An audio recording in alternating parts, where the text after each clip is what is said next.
Hi, this is the Construction CPA Podcast with Rashellee Herrera, and today we are joined by Victor Tyler, a Master of Public Relations and Safety. So, Victor, I'll just turn it over to you so you can introduce yourself to the audience. Thank you, Rashellee. My name is obviously Victor Tyler. I wouldn't say that I'm a master of anything. I have some experience in safety and public relations. It's just something that I enjoy doing. I know I'm always pleased to have an opportunity to talk about it. So I'm super happy to be here. Awesome. Thanks, Victor. Okay. Yeah. So I guess the first thing would be considering your background, right, in public relations and education from when we spoke before. How did you get into safety? Well, I like to say that my journey into safety was a long and confusing trip based on a bunch of poor decisions. But actually, it just kind of happened. I happened to know some people. I'd been working for a long time in the oil field, so I knew some people that were looking for someone. And like I told you before, they called me and asked me if I was interested in working in safety.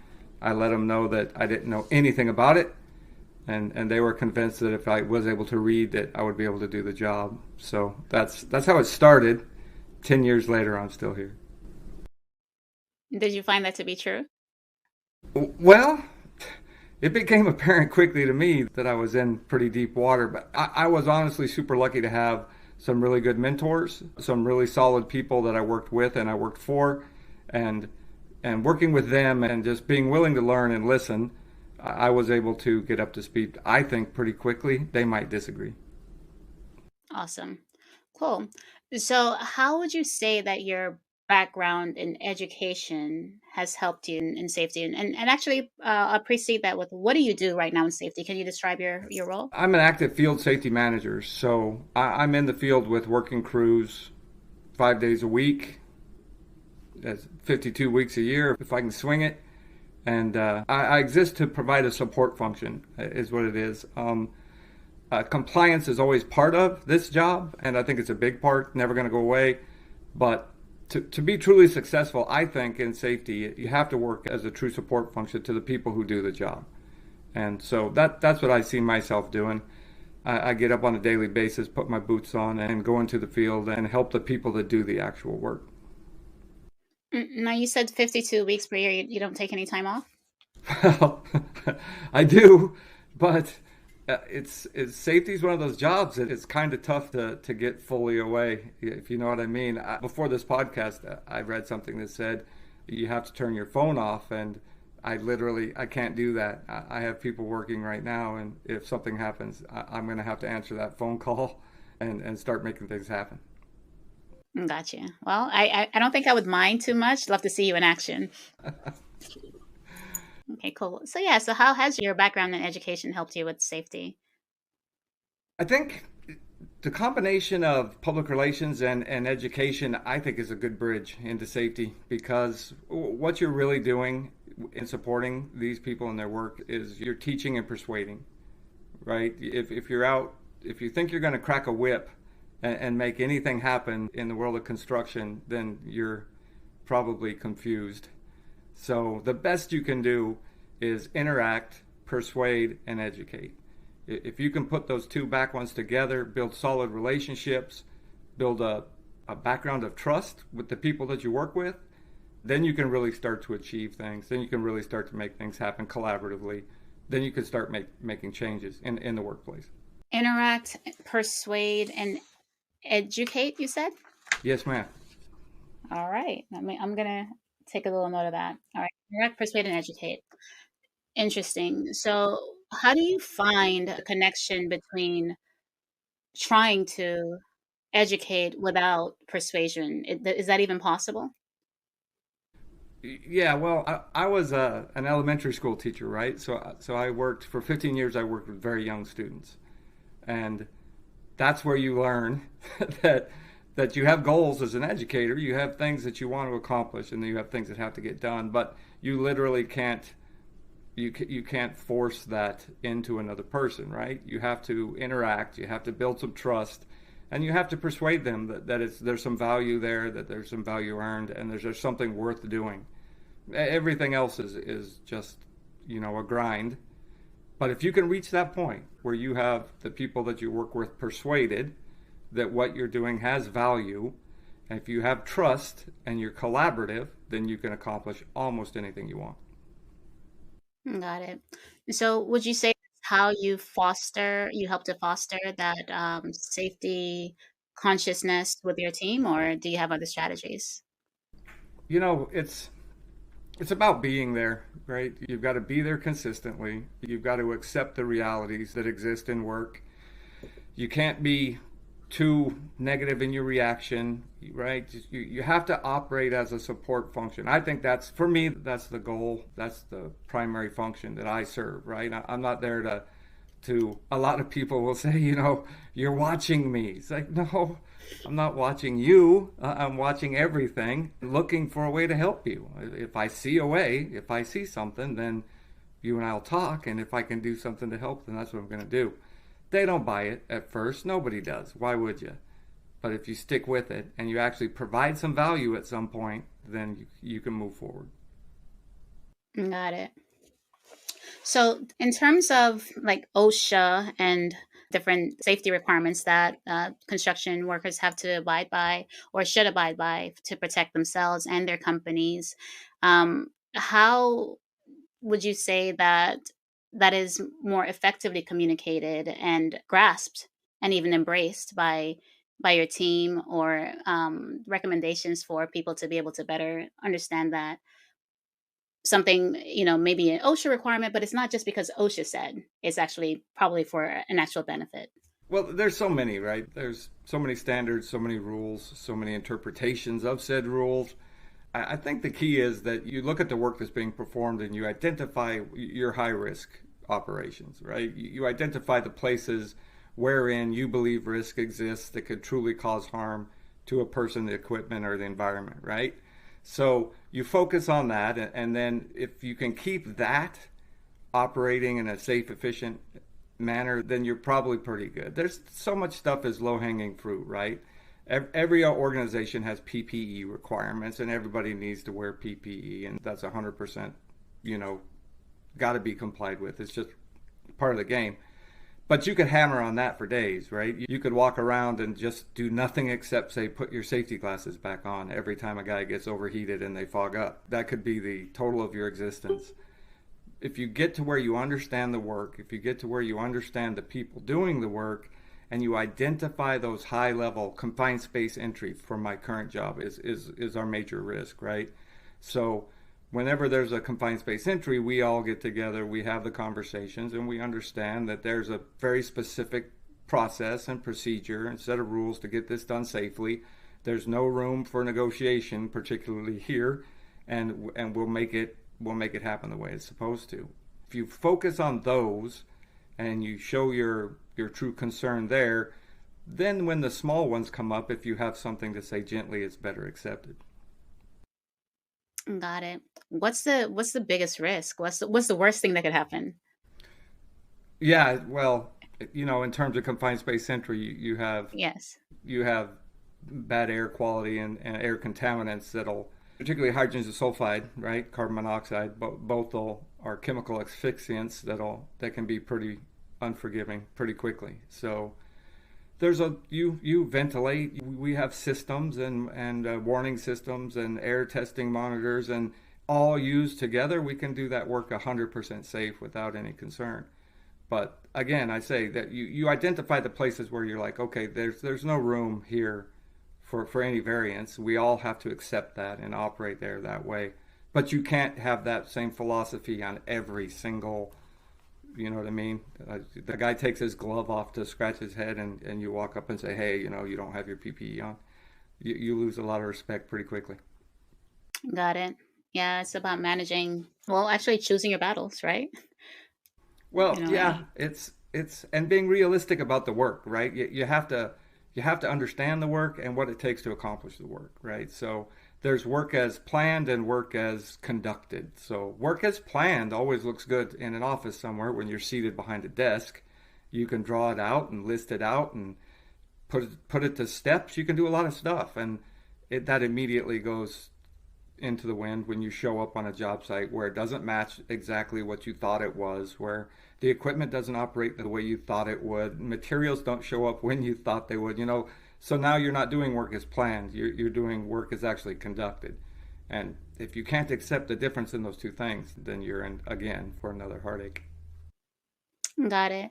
So, um, in terms of like confined spaces and the preventive control, if you will, of making sure they're wearing their proper PPEs, let's say that someone doesn't and they have a ventilation issue, they can't breathe. Are there additional controls like some kind of detective or monitoring controls in the process to be able to, or corrective, something to help them after the fact? Oh yeah, there's rescue, right? All confined space has a planned rescue. So when you're working in a confined space, if you're doing it right, you should have a rescue plan. That rescue plan could be trained rescue personnel from your own organization. A lot of the big oil field places will have their own rescue teams. It could be the local fire department, could be listed as your rescue service. Nobody really recommends that too much anymore because the amount of time it can take them to get there. And then if they have any other call that comes before your emergency, of course, then they're not available. I think the best way nowadays, if you're not doing super complex confined space entries, then what you do is you do self-rescue, or non-entry rescue. So you have a guy goes in a confined space, he's literally hooked by a harness to not one but two retrieval winches, a fall protection retrieval winch, and also just a straight personnel retrieval winch. So if everything went horribly, horribly bad, no one would have to enter that space to get them out. You could reel them up. Awesome. Cool. Can you provide examples of how your people centric approach, because you like people, right? You're a people guy, how your people centric approach to safety, how it has positively influenced teams that you've worked with? Well, so compliance is always a part of safety, right? That's you listed some of the organizations that are making rules and enforcing fines, right? So compliance is always part of it.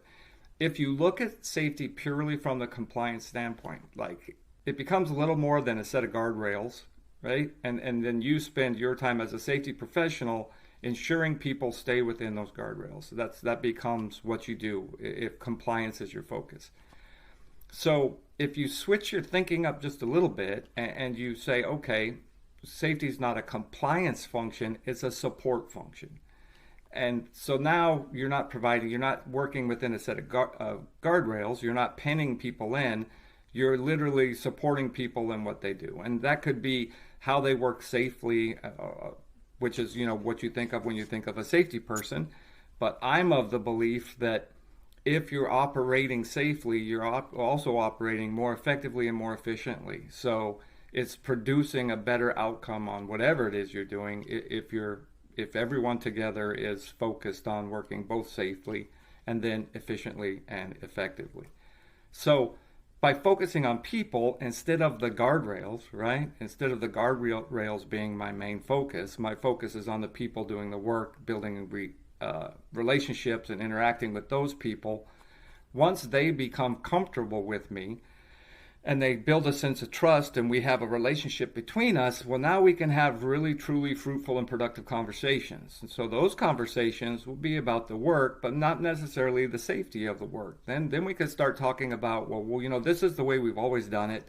It doesn't really work perfectly, and but it's the only way we know to get it done. Then I can come from the other side and say, okay, well, it works, but could it be done a different way? Could we do something else? Could we try other things? Could we increase safety? Could we minimize risk? And that's where the people and where you combine with those people and you start to bring true value beyond just being a safety professional or beyond just increasing the safety of the organization. You start increasing the productivity of the organization, you start increasing the interactiveness of the people and how much invested they are in the work that they do. You start to just really change things across the board in terms of people's involvement, for lack of a better word, in what they're doing. Rather than just going through the process, they become involved. And they often will ask questions that they actually know the answers to. They just need somebody to be the other side of the conversation and help bring it out. Got it. So it sounds like you're saying that an organization can really benefit from having people that really value safety, but not just for compliance purposes, but for what it can actually do for them and for the benefit of the organization. That's exactly right. That's always the thing, right? Is how do you sell safety to an organization? Because an organization looks at safety as a red mark in the accounting book. Because we don't produce any product, we're not a revenue stream, we don't bring income, right?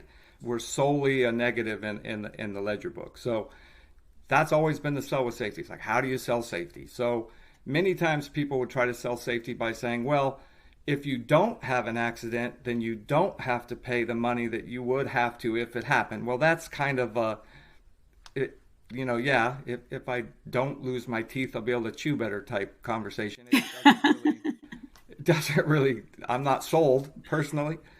But if you can really truly do these things we're talking about, then it's hard not to notice when the change in the people will change in how work gets done, the effectiveness of the work, the efficiency of the work. You'll start to see less rework. You'll start to see people more involved and more invested in what they're doing. And if you can pull that off, then you've really started to get something positive. Yeah, no, that's awesome. That's perfect. Um, what misconceptions are there about, I guess, beyond the idea that safety is a red line on the books? What other misconceptions are there about safety? Well, I mean, I have a lot of opinions about that. I could list a couple. I see safety people are unique in themselves, right? There are no two safety people that I've ever met that are truly alike. I certainly know that I'm what I am, right? I'm not a prototypical. So, first of all, there's this belief that all safety people are the same and we all think the same and we all have the same agenda and we're all looking at the same thing. And that's crazy. That's like when I was a school teacher, like all school teachers are the same. Well, no, every school teacher is different and all approaches can be productive, right? So, the misconception that all safety people are just safety cops walking around pushing compliance, and that they're a negative. They're all about stopping work instead of supporting work. So not only is there that misconception, I believe, that it's bad in the ledger book, but there's also the misconception it's just literally bad in the field. I mean, that's the safety guy shows up and it's, oh my gosh, our girl shows up and it's just, oh, here we go, gonna be a problem, something's going to happen. And it's like, you don't think that when everybody else shows up. Nobody else shows up in the field and they have that conception. So, and then I guess there's also a misconception that everything in safety is black and white, cut and dried, left or right. And my experience tells me that almost everything in safety is somewhere in gray, some floating in some shade of gray. That if you want to live your life trying to stay on the right path in this profession, then you have got to be able to look at every situation individually and uniquely and understand that there's no single playbook for every answer. Yeah. How do we change that misconception? Well, I don't. That's the $1 million question. I think that the best that we can do as safety professionals is just to try to fight against the stuff that we know. So much of it's organizational, though, right? So much of those misconceptions aren't necessarily. I mean, it's difficult to change a misconception that someone else has about you, right? Because it doesn't belong to you, it belongs to them. It's easier to change your own misconceptions when you see evidence to the contrary. So the only way we're ever going to change that misconception in those organizations is to continue to give them evidence to the contrary. And at some point, I'd like to believe if enough evidence is provided that people will change their thinking. I think a lot of people have. That's good. How does an organization stay ahead, or even the safety manager, as far as the emerging risks or just changes in safety protocols and so that they're ahead? Well, safety changes quickly. This field in the 10 years plus or minus that I've been in it has seen some really, I think, interesting evolutions, right? So if you're talking about strictly standard stuff, stuff coming out of OSHA or ANSI or NEBOSH in the UK or the other organizations, they're pretty solid in keeping you advised as to what's going on. I mean, OSHA takes forever and a year to make a new standard, so they don't sneak up on you, right? They you're going to see those coming.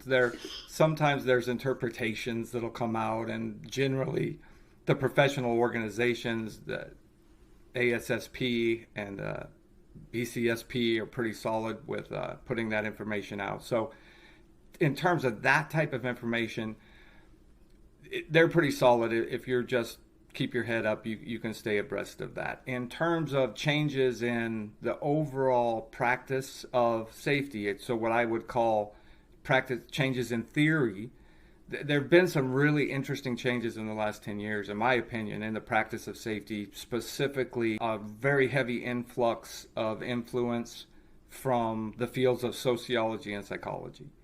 So when I started 10 years ago, we were talking about behavior-based safety, and I'm not going to list the theory proponents' names and stuff like that, right? But those guys were running at the front of the pack.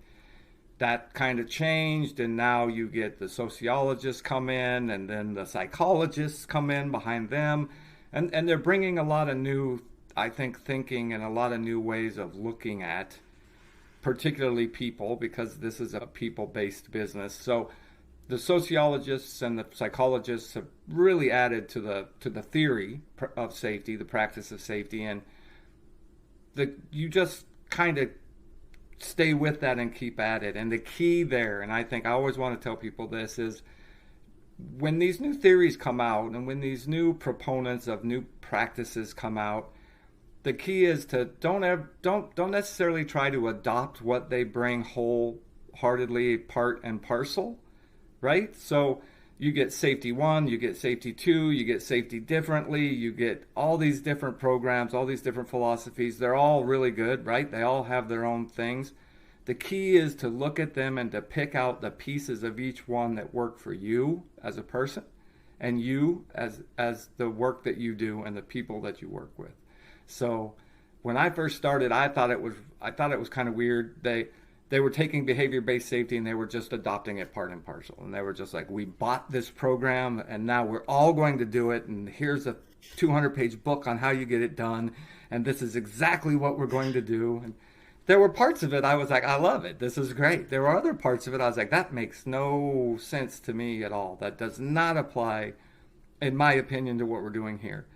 So I see again that these programs are coming and people are actually fighting.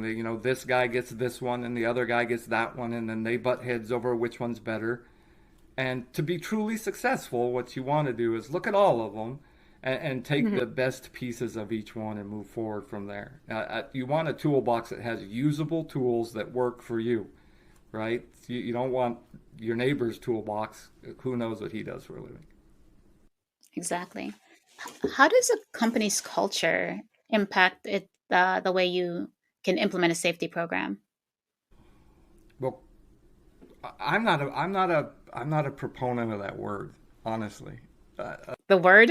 The word culture, Culture. because I think it's just far too encompassing. I mean, if you look up a definition of the word culture, and you'll see that culture involves just everything that's you. That's your culture. Everything you've ever encountered, everything that makes you, everything that's part of you, everything that you believe in, all of that, just everything. So a company culture would be everybody's everything. So that would be every person's everything True. I'm combined in into one agreement. thing. And so people say, oh, safety culture. And then people say, oh, there is no safety culture. It's only a part of company culture. Well, that's even bigger. So I don't know what that is, honestly. I think instead of culture, what you need to talk about is shared values, Yes, shared sir. goals, and shared understandings. All the rest of the stuff belongs to you, and frankly, I want no part of it. But if you can, in an organization, get the majority of your people to have a shared set of goals, right? A shared understanding on how we're going to achieve those goals, and then just a general shared understanding of what we want to do, then I think you're in a position to achieve almost anything you want to achieve. You certainly can achieve an effective safety management program. Awesome. No, I love that. So, Victor, is there anything else that you want to leave the group with, the audience with? Well, we talked for a second about kind of what's new in safety theory. I see a lot of I'm super interested and excited by what's new in technology. And if you look right now at like fleet management, they're able to track a a truck anywhere in the United States, right? With GPS, tell you where it is, how fast it's going, whether it's turning right, and just everything. And with new wearable technology, I see in safety, I think some really quick and really cool advancements. If you consider like the number of people that die each year from heat stress and heat related illnesses, which I think is entirely preventable, with wearable technology and the application of AI, it would seem to me that somebody out there is going to put some technology together really soon that's going to completely eliminate that. That we'll be able to put a wristband or a ring on a guy, and when he goes to work, we'll be able to monitor his physiological condition and be able to stop him from overstressing or reaching into the heat illness long before it ever happens, remotely from a long way away. I think you just gave a techie a really good idea, and someone's probably already working on that right now. Someone's got to be. I am not the sharpest knife in the drawer, and if I figured that out, somebody out there is probably already wearing it. Yeah, good stuff. No, I love it. All right, well, Victor, thank you so much. It was absolutely What's next for you? It was my pleasure. What's next for me? Yes, sir. I got a weekend ahead of me. I'm going to look to relax and spend some time with the family and get recharged and start this whole thing again Monday. Awesome. All right. Well, thank you so much, and I hope you have a fantastic weekend. Thanks for having me. You're welcome.